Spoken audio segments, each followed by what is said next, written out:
Pemirsa, Kejaksaan Negeri Ogan Komering Ilir kembali menetapkan 2 tersangka baru kasus korupsi dana hibah Panwaslu Oki merugikan negara senilai 4,7 miliar rupiah. Salah satunya komisioner KPU Oki berinisial IH yang dulunya mantan Ketua Panwaslu Ogan Komering Ilir 2017-2018.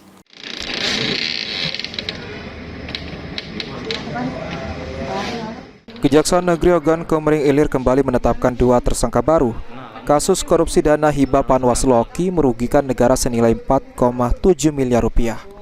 Kepala Kejari Ogan Komering Ilir Hendri Hanafi mengatakan, kedua tersangka yang baru ditetapkan ini yakni HI, anggota Panwaslu Oki tahun 2017-2018, yang juga merupakan salah satu anggota komisioner KPU Oki periode 2024-2029. Sementara tersangka satu lagi komisioner KPU Oki berinisial IH yang dulunya mantan Ketua Panwaslu Ogan Komering Ilir 2017-2018. Sekali lagi masing-masing HI dan IH ya dalam kasus pengembangan kasus dugaan korupsi pengelolaan dana hibah Panwaslu Kabupaten Oki tahun 2017 dan tahun 2018.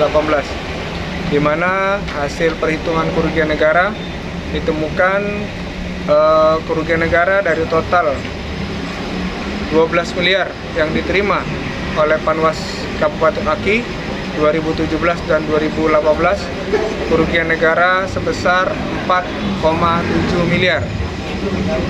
Dan setelah kami lakukan ekspos, ditetapkan tersangka baru yaitu HI. HI adalah Panwaslu, anggota Panwaslu 2017 dan 2018 yang juga saat ini sebagai salah satu komisioner KPU Oki.